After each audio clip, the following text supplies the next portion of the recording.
Hey, it's TK here, TK and Drinks. We got another Tuesday Night Live coming at you. We'll be interviewing my man Jeff Fraser from Maniacal Mead tonight. We were just on, and for some reason, it decided to kick us off. So, it wouldn't be TK and Drinks if we didn't have some sort of technical difficulties. So let's see if he pops back on here, and see if we can't get him to join in. So appreciate everybody showing up tonight. We're gonna be doing some talking about some yeast varieties. I'm really interested to know in the Maniacal's pre-game, like how they set up their. Oh, here we go. Ooh, we got a request coming in. Request from BC Fraser. Let's see who this is. We can pop in real quick. We'll get that going too. So, is it not going to let us? We were just on a call earlier. Uh-oh, not really liking this all of a sudden. I even came out specifically and picked up a spot that had better reception and everything. So, I might end up having to just stop doing these things altogether because I can't freaking get anybody to get them to connect up wherever I'm at. Okay, here we go. Boom. Yes, go live with Maniacal. Of course, it doesn't want to do it now. Oh, wait. Hey, there we go. What's up? There we go. Not much, my man. Appreciate you showing up today, brother Jeff. No problem. Thanks for excellent. Oh, no. Hey, pleasure is all mine, man. I love getting to pick professional mead makers' brains and learn all sorts of cool, neat stuff and share their mead passion with the world. So, that's right, dude. Yeah, so if anybody out there who is watching this in the future or watching now doesn't know this gentleman, this is Jeff Fraser from Maniacal Mead Co. And you guys are in, not Wisconsin. Ypsilanti, Michigan. Yeah, I always knew I could never pronounce that name. It's got P's and Z's in it and all sorts of crazy looking stuff. Yeah, it's a unique word. And we're in Washtenaw County, which is also another different name. But so Ypsilanti, Michigan, just east of Ann Arbor. Oh, okay, there we go. Now there's a name I've heard before. Ann Arbor, Michigan. So anybody who doesn't know Maniacal, these guys are over there in the Sugar Belt. I have not had the pleasure of having any of their meads yet, but if they're in that area, they're in a good company. So I imagine they have to make phenomenal mead to even stay afloat with all the competition around. Yeah, it's a definitely a good area for mead for sure. Yeah, I would say so. You're in some very good company there in the area. So, if you go ahead and give us a little background on the meadery, that'd be awesome. Yeah, so we've been at this facility. We hit our 4-year mark in October. As far as production goes, but we just opened our tasting room over Memorial Weekend this year. So we're kind of like at that 6 months for the tasting room. Holy cow! So you had some 3.5 years of just a production facility with no tasting room, huh? That's got to have been pretty interesting. Yeah. We did a lot of renovating and stuff, and it took some time, like making mead and selling wholesale, and we're at the Ypsi Farmers Market and the Ann Arbor Farmers Market. Yeah. COVID kind of threw us for a loop there. So yeah, it definitely took some time of making mead and selling it, and just little by little we were able to put more money back into the meadery as far as remodeling. Oh yeah, and how quickly we forget that the COVID thing was just 2 short years ago, and that would have definitely threw a monkey wrench in anything you guys had planned on going on. I heard of so many different cats that either opened up or it just opened, were just planning to open, and man, I commend you guys for sticking it through there, because that could not have been freaking easy. Yeah, it was a challenge. Luckily, myself and I have a partner, Patrick. We don't get paid, so it's not like we weren't losing money. We had no real employees to speak of besides the part-time workers that we have doing the farmers markets. Gotcha. So very little overhead, which helped. You know what I mean? Yeah. So you're saying that you didn't start this meadery to get filthy rich instantly overnight? Right. Yeah. No, this is, yeah, we're Yeah. not there yet. It, I don't know. I said, I hopefully in don't the know future. anybody who's getting, I don't know anybody who's got filthy rich overnight with a meadery. Mostly you hear about Yeah. how much bills they have and then, slightly later, 5 years down the road starts coming the money. Yeah. Hopefully. Well, that 5 years is fast approaching for us. So this is my second job. I'm a painter. I paint houses as my day job. Oh, So okay. this is like my nights and weekends is for the last years. And my partner, this is his like third job. Ooh. So we're busy guys. So at this point, it's just really nice to finally have the tasting room open and people come in and they can sit down and enjoy some mead. So it's definitely it feels good. It's almost like we're brand new, like we were just starting here, even though we've Right. been open for some years. You know what I mean? Because I'm sure you're getting to see a whole new crowd of people that weren't necessarily, um, going to farmers markets. I don't. Do you guys have like a fairly foot traffic friendly tasting room? Like, are you in like a part of town where you get a lot of foot traffic? No, we're definitely not a foot traffic kind of area. But we get a lot of neighborhood traffic, like the surrounding neighborhoods. Yeah, there you go. So those people, a lot of them are in walking distance, even though this isn't Ooh, like a foot traffic neighborhood, but we do have a lot of neighborhoods around us. I got you. So that is a lot of our customer base is actually the surrounding neighborhoods, which is pretty cool. Heck yeah, I'd say that's even better if you're within, walking distance or, short driving distance of, people's houses. And because, I mean, it's nice to have foot traffic to say if you're in like a old town or like a downtown type of area, you get Yeah, that traffic, but that's only for like a certain type of the day. When you're like right in the neighborhood, so to speak, yeah, people go there all hours of the day, can Uber home for $5 or have their spouse come grab them or whatever. I'd say that's actually more of a win, in my yeah. opinion. It's pretty cool to see. We have a lot of new customers like who've never even heard of Mead. And being we've only been open for 6 months, um, Yeah. we have most of our customers are actually brand new customers. Just coming up with like the reports online that we can read. Like say for instance, last month, 60% of our customers were first timers. Whoa. So we're definitely like we're brand new. We're still establishing this customer base. So we really have no clue what the future holds as far as like this time of year. We have nothing to base it on as far as the tasting room. So Yeah. we're learning, we're growing, and it's actually going pretty good. So And when you say first timers, are you meaning first timers to Maniacal or first timers to mead in general? I mean both. The Oh, 60% number is first timers to Maniacal, okay. Wow. which is cool though because 40%'s repeat customers, which is awesome. Yeah. Um, Hell yeah. but yeah, a lot of our customers, I I would probably say 25% are first timers to mead in general. Um, And that that's that super might be high. impressive being where you're at. Yeah, yeah, totally. Yeah. Well, the mead connoisseurs is actually quite a small number. You know what I mean? Yeah. They do come in and they're regulars and this is what they love. But the majority of our customer base is definitely new mead drinkers. You know what I mean? New mead drinkers, casual mead Yeah. drinkers, like you said, not the hardcore boppers out Right. there.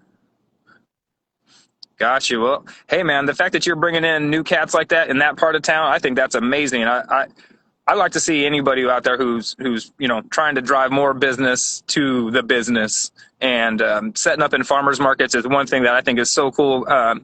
I've been in Arizona for the past almost 20 years, and they're not allowed to sell alcohol in their farmers markets there. They're not even allowed to sell mead at the Renaissance Festival there because Budweiser has uh, a contract with the Renaissance Fair. So anybody that's not distributed through Hensley doesn't get to be at the Renaissance Fair. And they've got five. I mean, superstitions there, and superstition can't even get out. I mean, Yeah.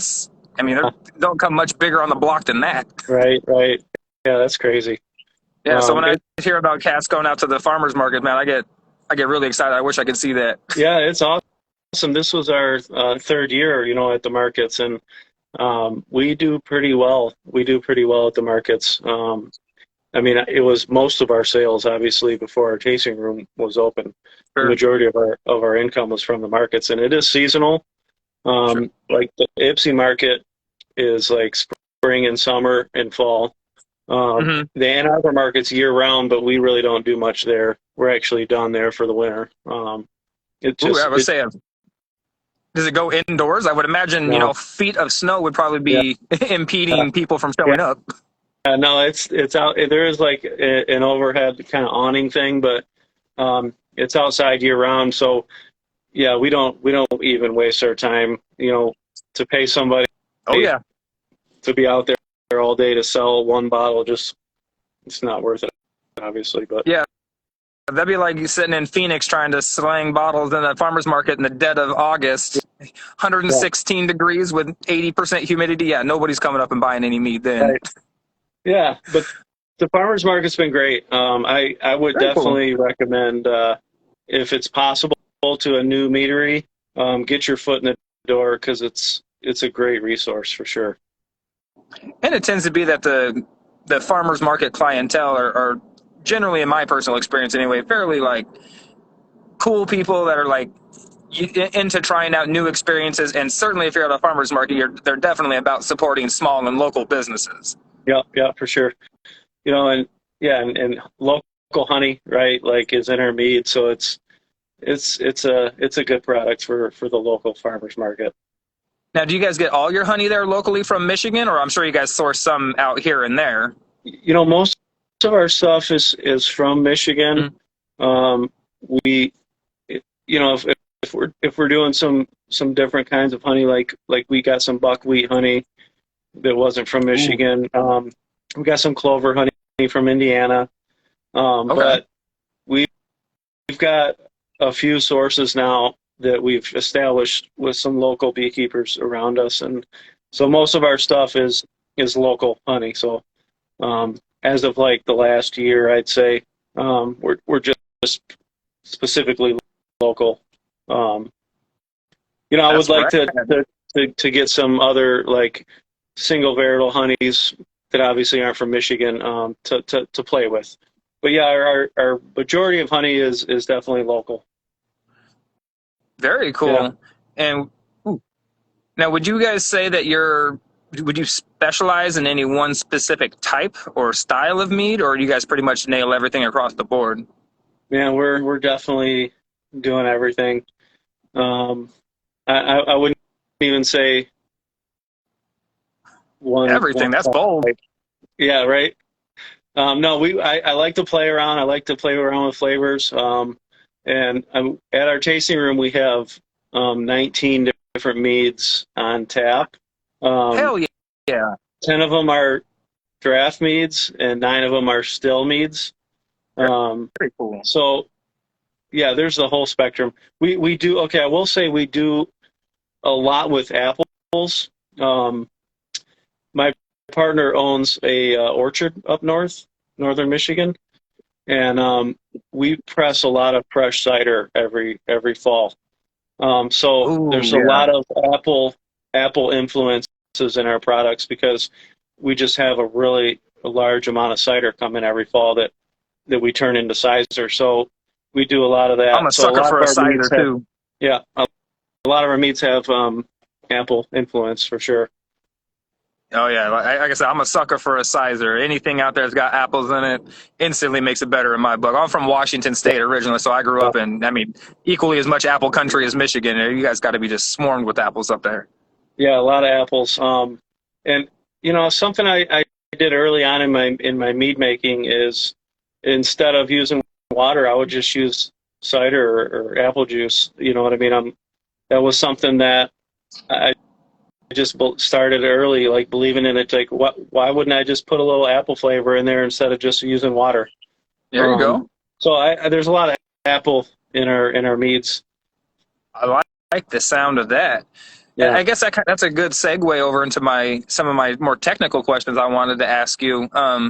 So if you're doing a lot of apple-based stuff or non-water with juice and stuff, are you pitching yeast extra heavy on that stuff to help chew through those extra sugar content, or do you just do your standard volume of yeast per gallon? I never do standard. I definitely always do more, because I just figure might as well give it an extra hand, with Yeah. chewing through, like you said. I'd rather guarantee some nice, good, solid fermentation. Yeah. And I've never had anybody say, "Man, that was too much QA23 in that product." Right. Yeah, and I, yeah, exactly. So might as well help it out a little bit. You know what I mean? Absolutely. 100%. I'm in the process of brewing. I just started like 4 or 5 days ago, started my first 3-gallon batch I did with a Bochet monkey pod blossom honey from Hawaii. And I definitely threw extra yeast in there because I've heard once you Bochet your honey, it changes the sugar structure and makes, a certain amount of it that's kind of unfermentable and more difficult to ferment in general. So I made sure to pitch heavy and threw some extra nutrients in there just to make sure it was rocking and rolling. It seems to be kicking ass pretty good. Yeah, definitely. It's a good way to do it. You want to, you would hate to be having a weak fermentation when you're right in the middle of it. Oh yeah. Yeah, oh, definitely. Especially since I have like zero temperature control and anything like that. So I got to give these yeasty boys as much of a fighting chance as they got. So you're the mobile mead maker now, huh? Yeah, that's me, man. Mobile mead maker. I got one 18-inch base cabinet worth of space to store my fermenters, all my supplies and everything. I got a little more room than that for the supplies, but certainly all my fermenters and everything like that is pretty much all inside there. And I've got it all in there, and I'm just going to see how it goes. I'm having a lot of fun with it so far. I haven't really done too much driving, but tomorrow will be the big test. That was my next question. How's that going when you start driving around? Well, tomorrow will be the test. We got. I made sure to put extra hefty security lock thing on the cabinet so it can't pop open while we're driving. Right. I got bungee cords in there if I need to try to strap it into place. But other than that, it's going to be across the fingers and pray to whoever you want. Make sure it just shows up safe. If there's ever been like a traveling finished mead like product out there like that. I have no idea. And one of the things somebody had brought up in a previous interview was, what are the legalities of crossing state lines with fermenting products? Because everybody's got different, every state's got different rules and regulations. So, man. That would suck so bad if you got like pulled over and some cop made you dump that out. Oh, I would be heartbroken, absolutely heartbroken if that was the case. But man, I wonder. Fingers crossed. You could like just say it's like I'm making vinegar. It's gonna ferment it to vinegar. Yeah. Something. Yeah, I'm pretty good at bullshitting on the spot when I need to. So if that comes down to be, so be it. But I don't think I'm gonna. Thankfully, it's like not out on the counter, and it's not like I'm like trying to grow weed in there, so I can make the whole bus smell like fermented alcohol or anything. So I think I'll be in good shape as far as that grows. So how does something like that clear over time? So that's the only thing that I've pretty much come to determination that I'm going to have to be stationary for a certain amount of time, because I'm a super clear fan. That's what I've been using. So I'm gonna have to just find a spot whenever I'm posted up for 4 or 5 days and maybe a week, or let the super clear do its job and get it all racked over. But other than that, I might just have to deal with some murky meads, which I'm really not looking forward to, because I would like to enter some of these in some competitions. How long does it take for your meads normally to finish?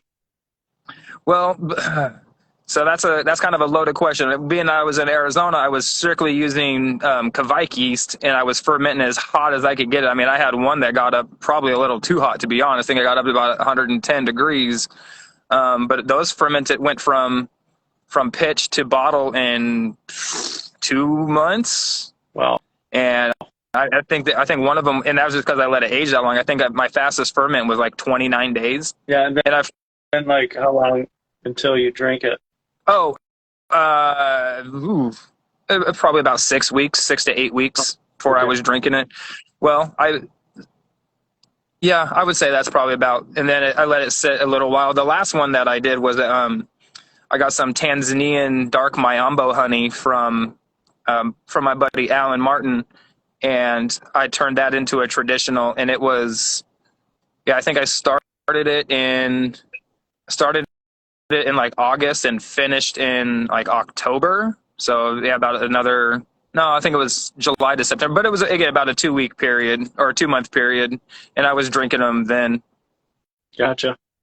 That's what I like, that Kveik yeast. That if I always try to pitch that to people, man, that Kveik yeast ferments so clean, and it's ready to go as soon as. I mean, I won an award with it for only having it been in bottles for less than 6 months. I think I started it in February or March and bottled it in May, sent it off to competition in June, and ended up winning a best in category. What kind of ABV does that reach? So it was about 11.5%. I think I was probably about a percent off of its full potential, but being it was like my first go around with it, I wasn't really sure what was going to happen. Gotcha. And it was a Manuka honey too, so it's a super, it's a super dark, hefty, and I didn't overpitch. I read and I got out my postal scale, and I was like pulling grains of fucking yeast out of there, trying to make sure it was like exactly 1.5 grams and this, that, and the other thing, being way too persnickety about it. But it got the job done. Right, for sure. Cool, man. And that was one of the other things I wanted to ask you is, how long do you continue to oxygenate your meads after you've pitched them? Like, I know everybody says that, you oxygenate the shit out of it, right off the get go, obviously. And then some people are like, oh no, I shake it all the way through, fermentation until I'm getting ready to rack. And some people I do a shake, introduce oxygen for about a week, or I put an oxygen stone in there. So I'm always just interested to see how long people, continue to oxygenate their product. So I have a tank with a stone, and besides when I pitch, like when I make the mead up, I'll oxygenate it sometimes, not every time, depending on the mead. Like sometimes I just do it with traditionals because I know, they kind of need a little bit more in there. Man, unless I have like a stubborn mead, honestly, I don't, if it's fermenting fine, I don't reintroduce oxygen. If I notice, I just let it do its thing. If I notice it's going slow, and honestly, this is really only with like a traditional. A lot of times like a fruited mead, there's just so much in there for the yeast that you don't really need to help it out if the fermentation is just flying along. If I notice the fermentation is slow, I'll help out. I'll throw the oxygen in there. Okay. But that's really it. I mean, I don't think you really want to introduce too much oxygen, like especially close to like the end of fermentation, unless it's going slow for some reason, right? But yeah, if it's like more than 3/4 of the way done, and it's still going, I usually don't. And after fermentation, I never do. You know what I mean? There's no way that would benefit it. You know what I mean? Yeah. So far with my plan has been, whenever I'm introducing nutrients, so I subscribe to the staggered nutrients. I'll do, at pitch 24, 72, 48, 72. And whenever I add that in there, I'll whip it up a little bit, give it a little extra oxygen. But then beyond that, I should try to just let it be just let it be like you're saying, and do its thing after that. And I, haven't had any complaints yet. So hopefully I'm doing something right. No, I mean, that makes sense. If it ain't broke, don't fix it, right? Kind of thing. Absolutely. And I sometimes, depending on the honey, it seems to go pretty slow. And when I add nutrient, halfway through or a third through or whatever the process is, I'll throw some oxygen in there. But that's really the only time. If I think, like, for some reason, if I think this ferment's kind of going slower than I think it should be going. Gotcha. But that makes sense. Typically, my ferments are, I'd say, like like depending on the time of year, because we're all ambient temperature here. Oh yeah. So depending on the time of year, it could be a week, it could be 4 weeks. That's like my normal. Like this time of year when things are a little bit cooler, Hmm. things ferment a little bit slower. Yeah. Um, but my traditional meads, they're the slowest, especially this time of year. But I'm not bottling within I'm like 9 months to a year. Um, Ooh, hot damn. most of I there's no I don't think I've bottled a mead in less than 6 months. So Nice. And are you a no sulfates, no sorbates guy? no, I stabilize for sure. Oh, so you just prefer to let it go that long? That's cool. I can Yeah, dig that. I think a lot yeah, of cats just don't have that, either the patience or the the profits to sustain something like that. yeah. Like I said, again, I don't make any money here, so um, we're at a point where we just want it to be the best that we can make. So Yeah. um, I filter all my meads as well. I just want to guarantee, because we're in stores. Yeah. I want to be able to guarantee that I don't want to be coming back. Like it re-fermented for some reason. Like No I bottle just want to know that harms. it's stabilized and it's a beautiful, clean, finished product. There's meads on the shelf that you go other brands and there's an eighth of an inch of sediment on the bottom. It's been sitting there for a year or two. I'm not Oh saying yeah. the meat's going to taste any different, but I just It's want certainly to. visually unappealing. Yeah, and we weren't always filtering. We didn't start filtering probably till our second year, Okay. just because we didn't have the funds to buy a filter, and Yeah. we didn't produce that many different meads our first year. But like those original meads, yeah, we have some sediment on the bottom, and Yeah. it just doesn't seem that appealing to me. I want a crystal clear product. You know what I mean? Yep. And you might think it's clear, but you let it sit there for a year and you'll be proven wrong. You know what I mean? Yeah. And you're saying that you guys are all ambient temperatures. So do you prescribe to a specific strain of yeast, or do you just kind of pick whichever ones are working best for the temperatures that you're going to be working with? Yeah, I mean most of our temps, like let's say like this time of year, our heat set at like 69. You know what I mean?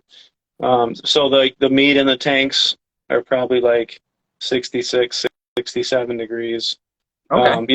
In the summer with the AC kicking, we I think we keep it at like 72 in here, but it's like the meads are probably might be a little bit warmer than that. Yeah.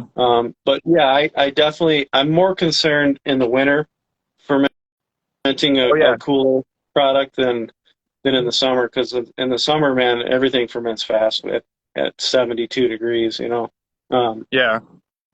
But yeah, I I specifically sometimes I do like to just get with what I know works. Like I do a lot of D47, Mm. um, KV1, Yeah. um, EC1118. Um, like I like to ferment higher ABVs, um, and then if I need to dial it back a little bit with whatever, Right. I can bring the ABV down. But that's typically what I like. I like to make like 15, 16, 17% meads. Yep. I've even got a handful of 18 and a half is like, Ooh. I have a mead on tap right now. It's 18 and a half. And It's an it's apple. not fortified. That's a straight fermented 18 and a half. Yep, it's Yes. actually our driest mead Ooh. on tap, and it's a sizer, so it's a dry sizer, and it's delicious. But that's like the one mead where when a customer comes in and doesn't like sweet stuff, Yeah. so we offer three Here. and 5 ounce pours of our still meads, and then 5 and 10 ounce of our carbonated stuff. So That makes sense. let's roll back for a second. You said you're using K1 yeast, Yeah, K1V, K116, yeah, K1V. or KV and 1,000 1s and a 6 in there somewhere. Yeah, That's what I got going for my batch I got going right now, and it's sitting at about, I'd say about 65 to 68 roughly. yeah. Would you suggest I kick that up a notch? I had someone suggest about 70 degrees. It didn't really say on the packet, and online is always suspect. I don't, unless it goes straight from, Loveland. I think that's probably fine. Mm. Well, that's I good to mean, I know. think if you do warm it up, I think it'll help. But if you're looking to push it along, but I think I just that's want it to do its own thing. I just want to make sure that it ferments. If it goes slow, I'm perfectly fine with yeah. that. I just want to make sure that it's actually going. And it is. It's dropped from, I think I pitched at 1095 and I'm down to like 1075 already. And how long has it been? 6 days. Oh yeah, I think it's kind of a little slower, but it's moving. Yeah, I Yeah. mean, if you do warm it up, I think it'll speed it up if that's what you're trying to do. Like I said, I just want it to ferment. If I don't have to add any artificial heat to it or anything like that, I'm cool with that. Yeah, Just let it do its own thing. yeah. That's I like that yeast for sure. That's a good yeast. Oh man, mosquitoes out here freaking going nuts. It's like the size of a freaking chicken hawk out here. Holy cow. So, did you have any mead you're drinking tonight? I didn't even ask. I apologize. Yeah. I was actually just looking at. I was going to tell you about it. Yeah, please This is one of our do. smoothie style meads. Yes. I'm down for the smoothie meads. So we got this whole line, a series that we call Immoral Mead. Immoral. Nice. So it's a smoothie style, and then like the names kind of all go with that whole theme. The first one we made was a pineapple tangerine. Okay. And it was called Blasphemy. Yes. We made a strawberry banana called Unethical, and then a pink guava, lemon, raspberry called Cutthroat. It's Okay. kind of sour, and this one's called Dissolute, and it's a black cherry, lime, ginger. So this has just been a fun experiment. Are you familiar with Holmes Brewery? With Holmes? Yeah, Negative. I don't believe I've had the pleasure. they're out of Ann Arbor. Okay. Pretty huge brewery, and they make this kind of smoothie style seltzer called Smooge. Oh, Smooge. Wait. I know the name. There's so many people that make there's is it in the 8 ounce or the slim cans? 12 slim, yeah. Yeah. Okay, so I have had those. I didn't know who that was, and I was actually really highly impressed with those. The beer store I used to go to in Phoenix carried those ones, and it threw me because they were in the 12 slims, and it just said Smooge on there. I was like, what the heck is this? And I was actually highly impressed and really taken aback by how good it was. Yeah, so that kind of like blew them up. You know what I mean? They've got a handful of different flavors, so and they're right here, next to us. And so that was kind of my inspiration coming up with the Immoral series. Right on. Yeah, so it's just draft only here at the meadery. Oh yeah. I imagine that'd be hard to stabilize those for shipments. Yeah. Because you guys aren't on Vino Shipper, are you? Yeah, we are. Oh, okay, cool. Yeah, we got on there. I think like that was the first thing we did, like when COVID hit. But Got so you. we've been making these. This is actually our fourth. This one called Dissolute. So people are definitely digging it. And it's just a fun thing. You said that was black cherry, lime, ginger? Yeah. Oh, that sounds phenomenal. Holy cow. Apple. So like, it's maniacal. How could it not have apples in it? So the base mead was an apple ginger, which is one of our staple bottles called Dreaming Tree. Okay. So it's an apple ginger still mead, and this one was like 17.5% ABV. So we just Ooh. we cut it down with fruit puree, and Okay. keg it and carve it up. So it's super delicious and fun. People love it, so And I you guys love it. turn do you guys turn that into like smoothies or anything in the summer? I guess you wouldn't have really had the opportunity. Oh, I guess you had one summer already. So did you smoothie or like like in the ice machine with the smoothie No, style and shit? no, that's a slushy is what you're trying to say. There you go. Yeah, yeah, yeah. No, that's a good idea though. But we'll probably end up doing something like that next summer. Um, but yeah, we were a little late on starting it. I think we didn't start. I guess we could have done. I think it was like July maybe when we when we started. But they're all Gotcha. half barrels, that we mix up, and like the first keg was gone in 2 weeks, so it's pretty cool that people are digging it. Heck yeah. Well, tonight I was crushing. I'm sure everybody knows who Martin House is Yeah. with their hot dog seltzers and whatnot. So they had a puppy chow. Oh, yeah. It's like a Chex Mix powdered sugar, chocolate, peanut butter Chex Mix stout. That was pretty good for being a light bodied. Most of my stouts I prefer to be on the barrel aged, thick, heavy. Yeah. Looking at Angry Chair, Mortalis, freaking Bottle Logic style of stuff. Yeah. But I went to actually one of the things I'm doing while I'm on the road is hosting like bottle shares and stuff at different meaderies. And my last bottle share I did at a place called the Fox and Raven. One of the cats that showed up brought in a bottle. I hadn't had this meadery before, but I've been dying to try their stuff. So I picked up a bottle of the Brothers Drake. Oh, yeah. The back is a bourbon barrel aged battle axe. So it's cranberry, vanilla, and juniper berries aged in bourbon Is that barrels. a 750? Yes, sir. Yeah, nice. Yeah, I have to be completely honest with you, man. When I see 750 bottles at meaderies, it doesn't always give me the warmest and fuzziest feelings because I've been burned so many times. People are like, "Oh, I do the full bottles," and I'm like, maybe you shouldn't. Maybe you should focus on making better quality product in small batches than okay product in large batches. Yeah, we do 500 milliliters. Is Yeah, you our guys have those like the Magnum shaped bottles. Yeah. So here's Yeah. Those ones. so that's I like those that's bottles. I think they're cool. yeah, like Crafted Yeah. has them too. Yeah. So 500s is our normal size, and then 375 Yeah. is our bourbon barrel age size. Nice.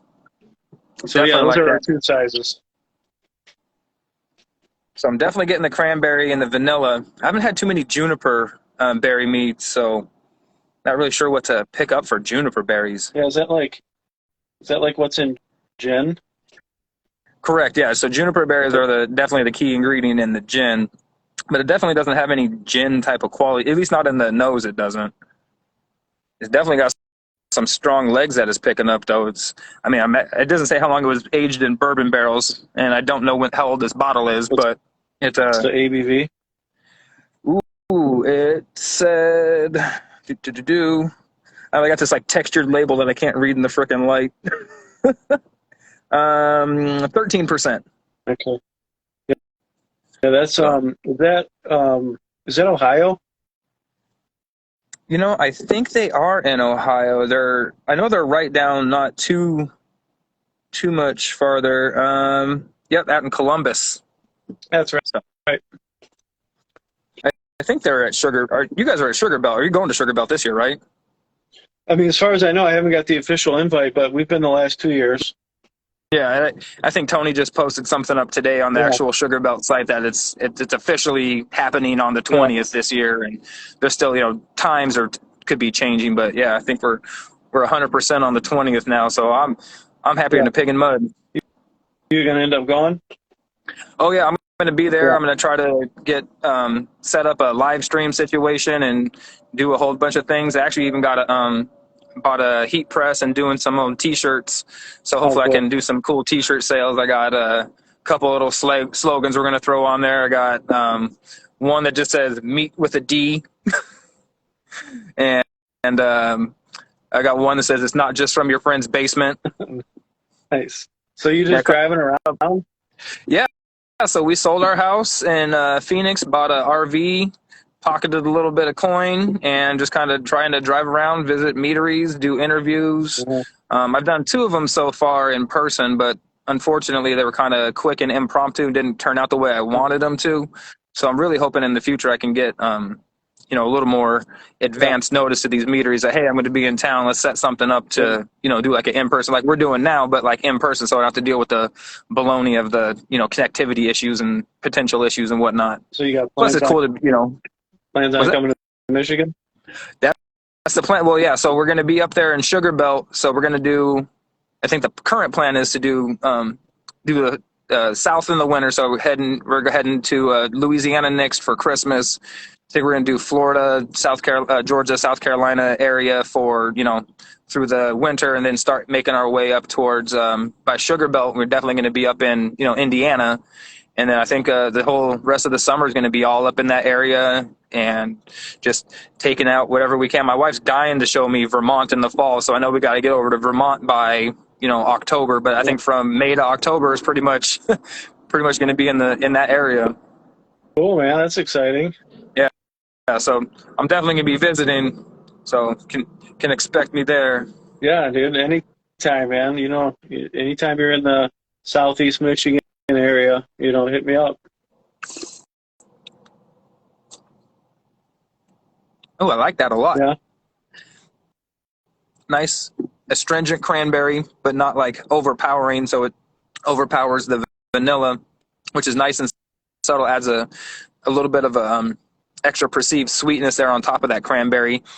Again, with a real lack of juniper knowledge, I have some interesting flavors in there that I feel might be from the juniper, but all in all, it's balanced very well. Nice light tannic presence on the backside. A little bit, like I said, acidic astringency in there.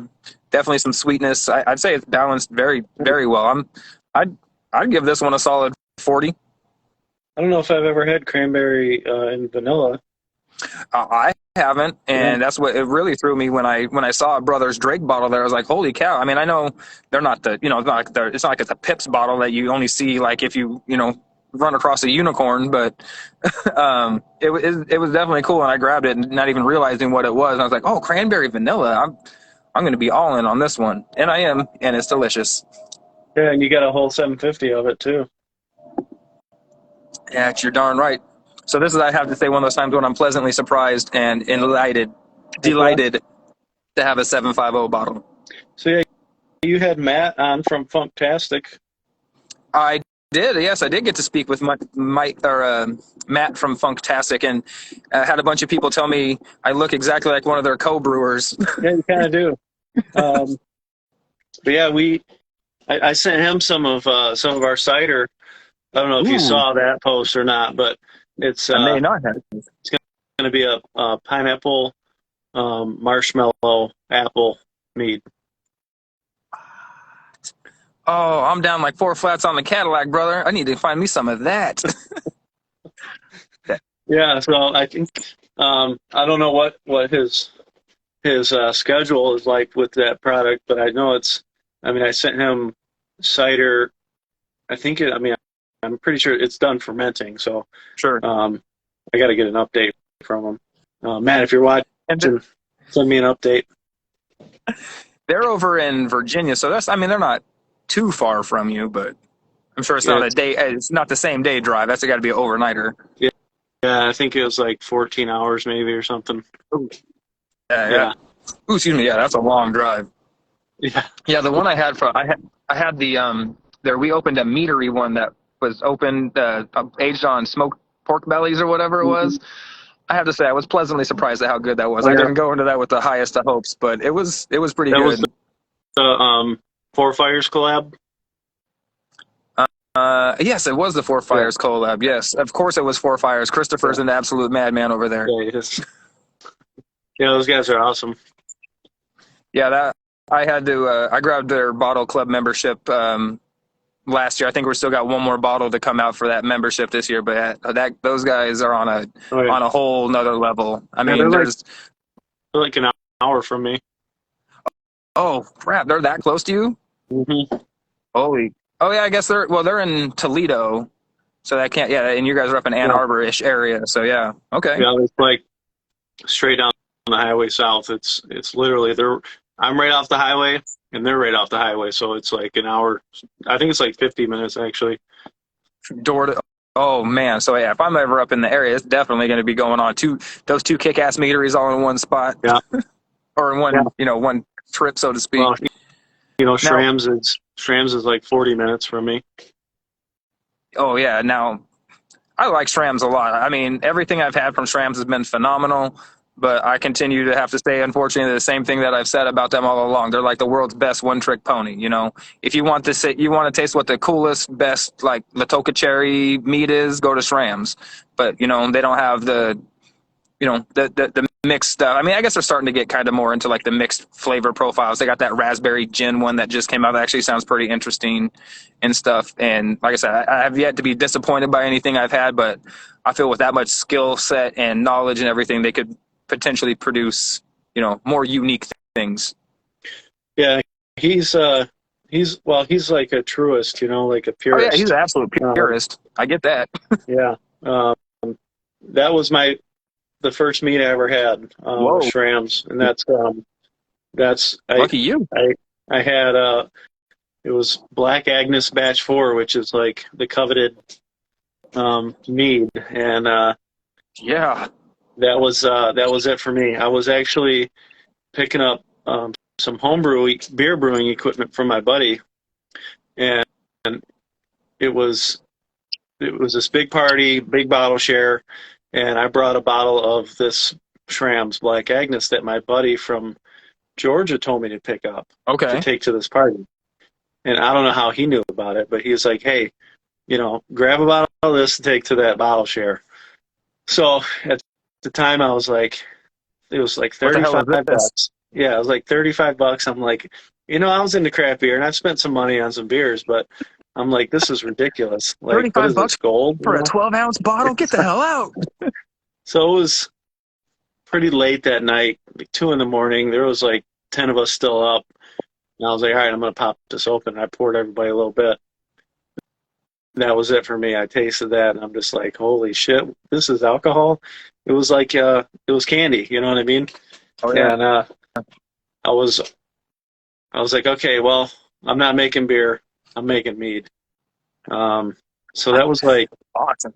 6, 7 years ago. So Yeah. Oh, yeah. I could imagine, man. Yeah. Before the Black Agnes, I think I had one about 2 years ago, and like I said, it was phenomenal. It was the Black Agnes. Actually, I think my favorite one from them so far has just been the regular Michigan apple. I mean that sizer is just so clean and crisp, and everything that I would imagine like biting into a Michigan apple would be like. absolutely. Yeah. Yeah, actually, there's one of your guys' bottles that I, I I'm 99.9% sure it's yours. It's the Rap Battle. Yeah. That freaking artwork on that with the apple and the berries like yelling at each other, getting down with the mics on the stage. That is freaking awesome. Where did you come up with that? Oh man, that's an early one. I got a buddy of mine. He does all our labels. He's in like the LA area, but honestly, my buddy, I just tell him like what I'm thinking and what I'm feeling, my ideas, and he's able to just translate that on the labels for me. So it's really fun. It's a lot of work. It's super stressful. Um, he does a great job. I love our labels. They're fun and approachable. I know some people might think they're kind of cartoony, but this is what I have to work with. And he gives me a great deal on these labels, That's a good on the deal. design. So yeah, it's huge, and he's helped us a lot. We're getting us started up off the ground. You know what I mean? We can't afford $500,000 to Yeah, somebody to design a label for one of our meads. And so this is what we have to work with, and I love them. They're a piece of my mind translated onto a label. yes. And yeah, thanks. I appreciate it. Thanks for the compliment. Oh Um, no, I don't. I don't ever slam anybody for their label art choice, because I think that your label art is as unique to the process as the, you know, making the mead is. You know, so many people will just go out and grab a bottle of wine, or in this case mead, based solely on the label. So to have something, I think, that's eye catching and memorable regardless of anything else is, you know, truly an important step in the process. Yeah, yeah, sure. And you know, if I was like super rich, um, I might go in a different route if I could afford to. Oh, sure. This is the opportunity that we have, and this is my guy is awesome. Shout out to BSK, Brandon Scott Kurtz. He's the man, and I appreciate everything Oh, he's yeah. done for us. But I, you know, if I could go in a different direction, I honestly like I would like to do the art myself somehow down the road. Yeah. Not that I'm like an artist or anything, but I just have so much going on in my head that if there was a way for me to do it myself, and if I had the time, Yeah. I would probably do something slightly different, maybe. So we'll see Well, how hey, that goes. oh, definitely. But hey, man, with a lot of these new like AI art programs out there that they've got, man, Yeah, all you got to do is like punch in some words and some stuff, and they just start spitting out freaking ideas and pictures, and it's like it. I mean, it's blowing my mind. I'm 40 years old, and I feel like I'm 100 with so much of this technology that it's it's crazy. changing so fast. I feel like I remember dial-up internet back in my Oh day, yeah, Sonny. it's a crazy time, that's for sure. But Dude, I'm definitely not like good with computers at all. Um, yeah. but I think I could be. I don't know what I would vision my labels as, but honestly, it's so much easier now just to do what I'm doing, and So, let my guy do all the work for me. All I have to do is tell him what I'm thinking. You know what I mean? well, what about the main logo with the like the I don't even, is it supposed to be like crazy eyes or like evil eyes behind the logo? I thought that I couldn't quite figure out what the emotion they're trying to draw across, but I'm always They're intrigued by it. just beautiful eyes. You know, which think of anybody maniacal, you wouldn't know. You know, they could just be the girl next door or the guy next door just looks normal, right? 100%. So No, that's kind of that. It was just so really pretty eyes is all it was, and that's all it is. oh, cool. Hey, I like it. I think it's a great concept. Like I said, I like the artwork. I dig the bottle shape that you chose with those. I don't know what they're called, but that 500 ml bottle with the longer neck and this goes down and bubbles out real Yeah. quick. Those are a very unique shaped bottle that you said like a lot of cats don't use those. I've seen, like you use them crafted. There's a meadery out in California called Batch Mead out in Temecula. They use those bottles a lot Okay. for some of theirs. But it's just a cool, unique shape and whatnot. So Yeah. what what's coming down the pipeline for Maniacal Mead? Would you got anything like special plans for the either the end of the year or coming up next year? Should we be looking out for any like big moves or jumps or anything?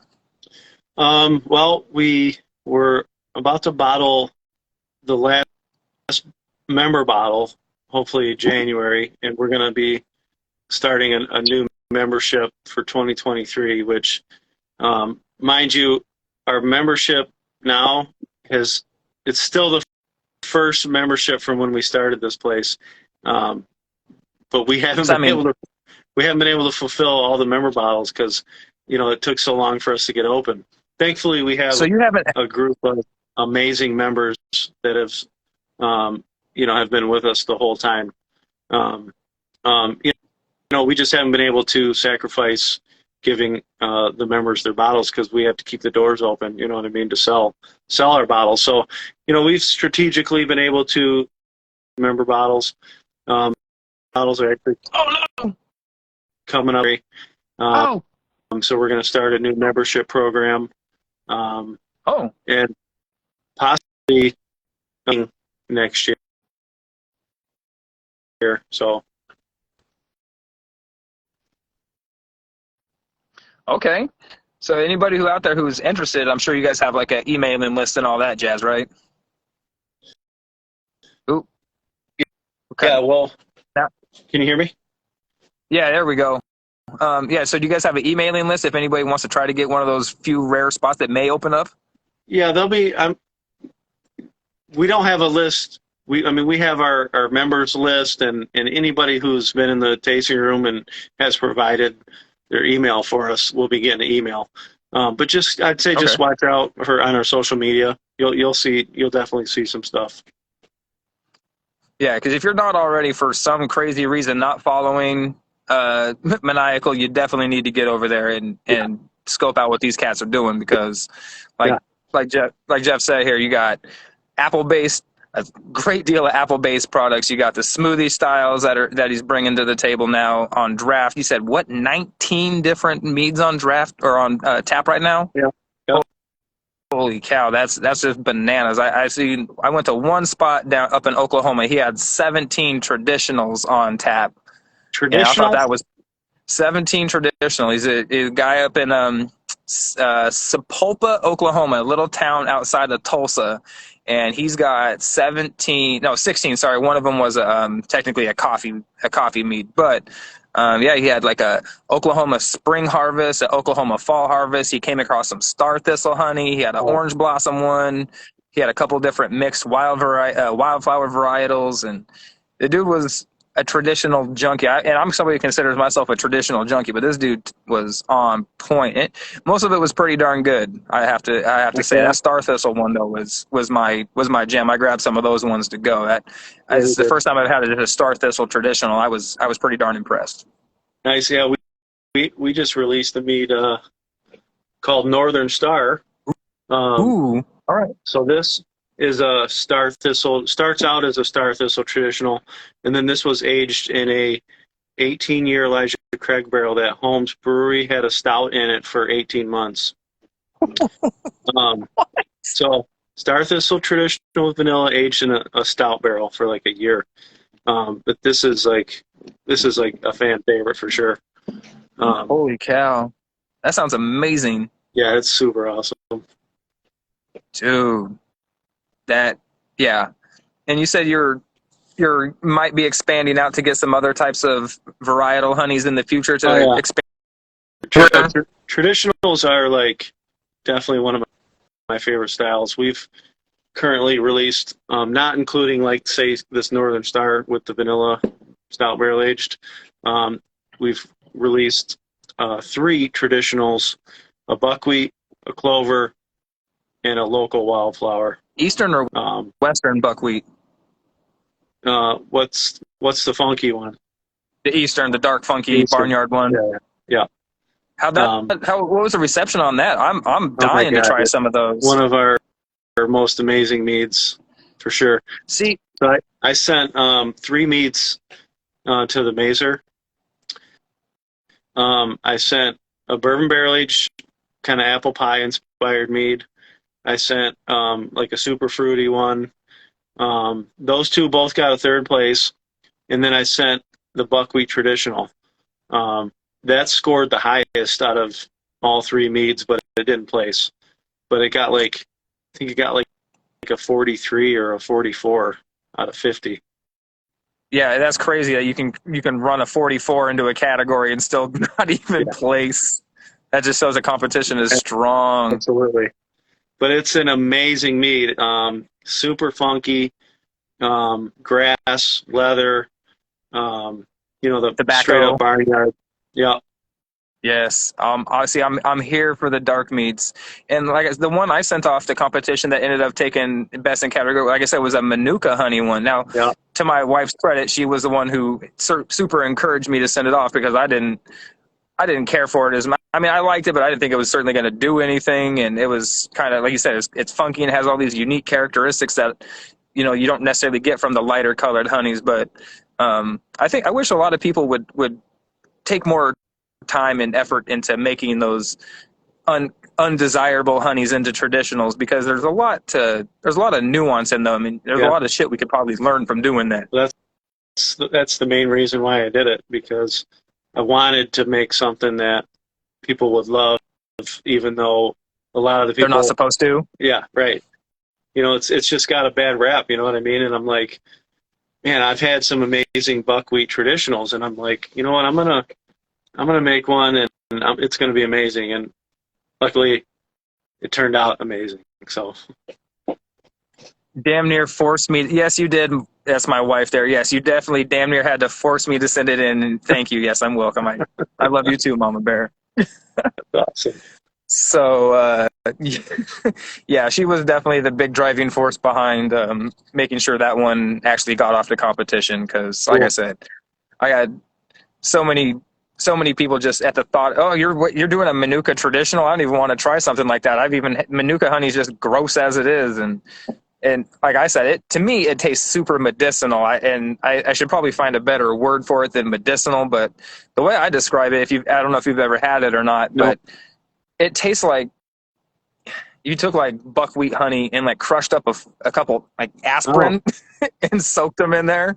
It just has this like Huh. super like chemically type of taste to me anyway. I'm sure it's just from the manuka plant, or whatever the flower that comes off of those plants. I've never seen one in person, but it's buck wild stuff. I'll tell you that. And I was really happy that it ended up placing as well as it is. Actually, the only thing I regret is I didn't make a bigger batch. Right. Isn't that how it always goes, though? Always. I wish I had more of that. Always. Our main tanks are just 55-gallon, and then we have So you two guys are big doing tanks. small batch. Yeah. Oh yeah. Our two big tanks are 140-gallon stainless. Okay. But other than that, our main size, like if I consider them like double batches when we load up the big tanks. Yeah. Yeah, our main size is like 50, 55. You know, that's, you know, if I can fill those up, I'm doing pretty good. I would think so. And yeah, because and you guys are you buying the honey in those drums, then converting them over to fermenters, or? No, we do 5-gallon buckets. Yeah, those 5-gallon buckets are much easier to come by than the big ass drums for $1,800. Yeah, there's nothing. I can't unload it. I can't move it. I can't pump out of it. We're just not set up for that, you know. Oh yeah, you gotta get one of them like hydraulic oil grade pumps. It's like something with that for that viscosity and everything, and then you probably need a forklift to unload them and all that stuff. So, I guess buckets by the truckload it is. Yeah. Yeah, which actually I forgot I was gonna text my honey guy. I was gonna put in an order. 10 buckets coming. Ooh, yes. Anything special or just the local stuff that we've been using? I'll say it's not that it's anything special, just it is special. Not a single varietal, I guess. No, just wildflower, local wildflower, and this stuff actually just bottled a traditional with it. It's super like citrusy and minty. Nice. Super light in color. It's really clean and it's really beautiful. It's 15% the one I just bottled, so I'm happy with it. I consider myself we're pretty lucky to have the source. So heck yeah, man, I could understand that. Buckets for the win, yes, always about the buckets. Actually, there's a stack of empties right there. Oh yes, buckets for days. I love it. So anybody who's in the Ann Arbor area definitely needs to stop by Maniacal Mead Co. and pick up a couple bottles. Let me know what you think. Send me a message, a DM or whatever. And like I said, I'll be at Sugar Belt, so I'm sure I'll see you there. And I'm going to do my best to get up there and visit the meadery, especially now that you got a tasting room, because I'm a sucker for visiting meaderies and tasting rooms. Love to have you. Yeah. Awesome. Well, thank you so much, Jeff, for joining me tonight. I'm going to let you go and do your thing and whatnot, because it is getting kind of late, and you got to text your honey guy. For sure. All right, brother. Well, thanks for having me, and no problem. Let me know if you want to do it again. Oh, absolutely. Well, I'll be in touch for sure, my man. So have a good rest of your night, and I'll talk to you later. Cheers, brother. So thank you everybody for showing up tonight. I appreciate everybody watching. Probably my last interview for the rest of the year, just because everybody's busy doing stuff and holiday things. I ain't trying to intrude on anybody's places. But next year, there's going to be some big things happening in the TK and Drinks interview world. So definitely follow me and stay up to date with all of that information. And of course, I always appreciate you, the follows, the shares, the likes, and all that jazz. So everybody, have a fantastic evening, and I'll get at you later. Peace.